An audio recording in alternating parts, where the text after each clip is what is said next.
The market had been rallying all through the time that we expected the US government shutdown to end. And now that the US government has officially reopened, the market starts to fall. So, what's going on?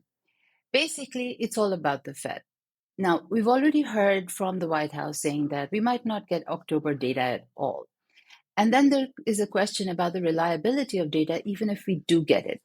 So the Fed may take a pause here in December. In fact, Fed Fund Futures, which predicts whether the Fed will cut or not, is at about 52%. So it's basically a coin toss.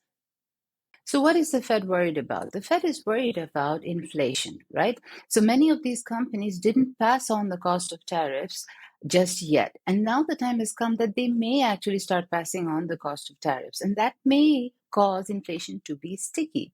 Now, financial conditions in general are quite loose. Liquidity was a concern. And the Fed kind of solved that by ending their quantitative tightening program on the 1st of December. That also actually brings with it a little bit of easing for the markets. So while the market is looking at this as if the Fed has stopped cutting at all, they're basically taking it slow. The other question that's come up is around AI. So Michael Burry, who's the famed investor from the great financial crisis, closed his shop yesterday after taking a bet against AI. But he still laid out some of his concerns. Now, we need to be careful here because many of the hyperscalers are not just into AI, but they also have other avenues of growth. So, betting against these companies is a little bit more difficult.